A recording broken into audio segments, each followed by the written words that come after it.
আসসালামু আলাইকুম ওরহমতুল্লাহি ওবারাকাতুহু। আজকের ভিডিওতে আমাদের আলোচনার বিষয়বস্তু হচ্ছে কিয়ামতের ভয়াবহতা। ভিডিওটি শেষ পর্যন্ত দেখলে আরও জানতে পারবেন কিয়ামতের ময়দানে জাহান্নামকে টেনে আনা হবে কেন। জন্মের মাধ্যমে জীবনের শুরু আর মৃত্যুর মাধ্যমে ইহজীবনের পরিসমাপ্তি এবং পরকালীন জীবনের যাত্রা শুরু হয়।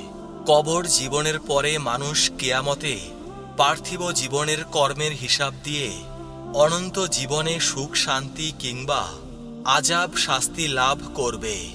আর সেই অনন্ত জীবনের প্রবেশ দ্বার হচ্ছে কিয়ামত। এটা এক ভয়াবহ বিষয়, এক কঠিনতম স্থান। কিয়ামতের ভয়াবহতা থেকে মানুষের উচিত সতর্ক সাবধান হওয়া। কিয়ামত সংগঠিত হওয়ার সংবাদ কেবলমাত্র আল্লাহ তাআলাই জানেন। আল্লাহ পাক ইরশাদ করেছেন, আপনাকে লোকেরা জিজ্ঞেস করে কিয়ামত কখন সংগঠিত হবে, আপনি বলে দিন, এ খবর তো আমার পালনকর্তার নিকটই রয়েছে, তিনি তা অনাবৃত করে দেখাবেন নির্ধারিত সময়ে। আসমান ও জমিনের জন্য এটা অতি কঠিন বিষয়, তোমাদের ওপর তা হঠাৎ এসে যাবে। তারা আপনাকে জিজ্ঞেস করতে থাকে যেন আপনি তার অনুসন্ধানে লেগে আছেন। বলে দিন, এ সংবাদ তো কেবল আল্লাহর নিকটই রয়েছে, কিন্তু তা অধিকাংশ লোক উপলব্ধি করে না। সূরা আরাফ আয়াত ১৮৭। কিয়ামত কখন কোন তারিখে সংগঠিত হবে তা নির্দিষ্ট করে জানা না গেলেও তা সংগঠিত হওয়ার দিন সম্পর্কে হাদিসে এসেছে। আবু হুরায়রা রাদিয়াল্লাহু তাআলা আনহু থেকে বর্ণিত, তিনি বলেন, আল্লাহ রাসূল সাল্লাল্লাহু আলাইহি সাল্লাম বলেছেন, সূর্য উদিত হয় এমন সকল দিন থেকে জুমার দিন উত্তম।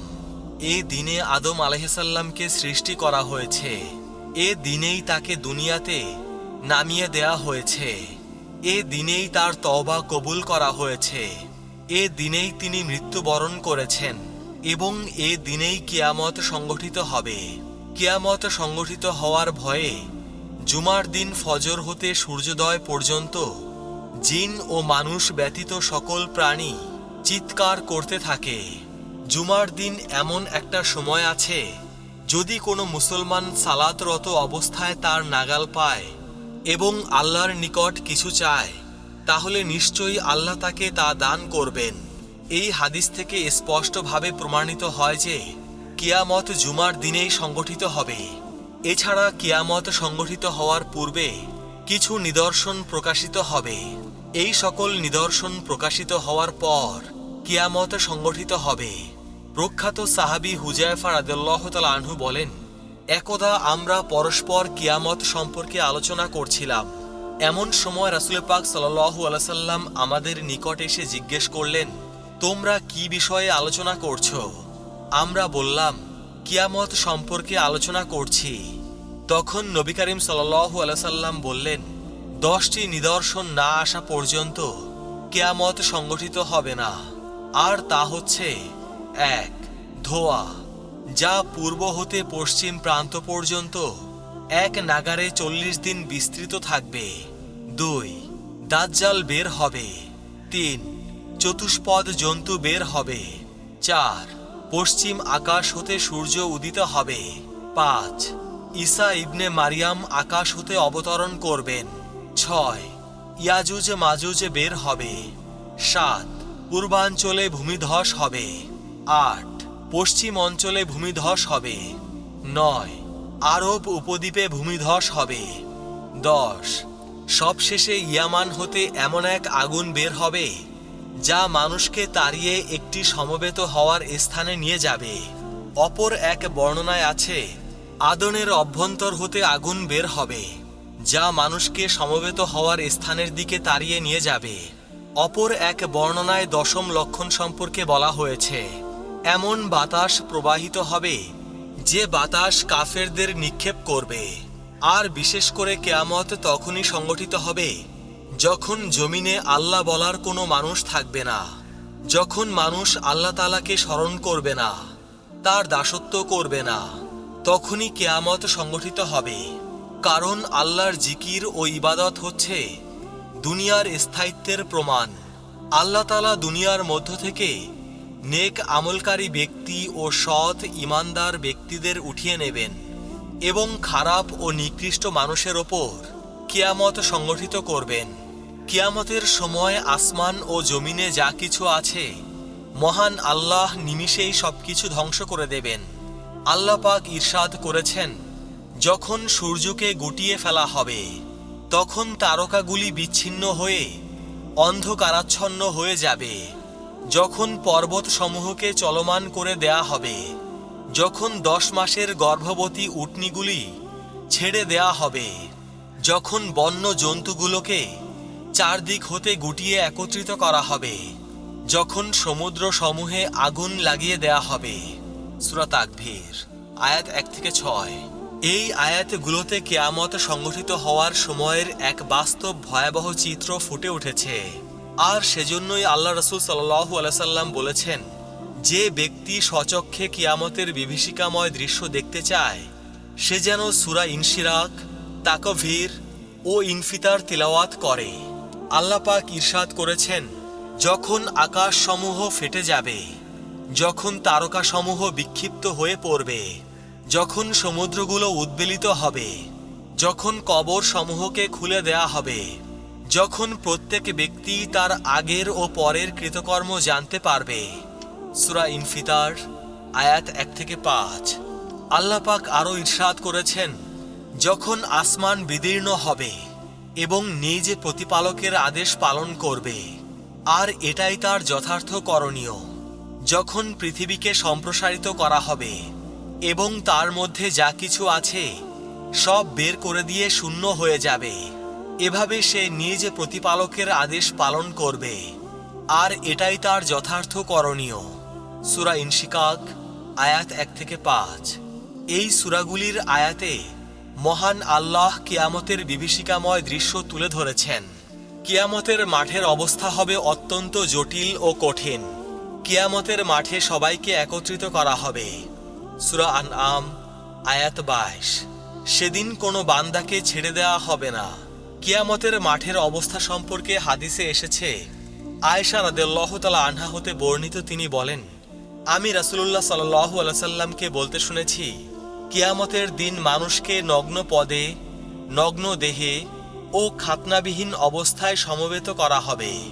তখন আমি বললাম, হে আল্লাহ রাসূল, নারী পুরুষ সকলকেই এভাবে একত্রিত করা হলে তো একজন আরেকজনের লজ্জা স্থানের দিকে দৃষ্টিপাত করবে।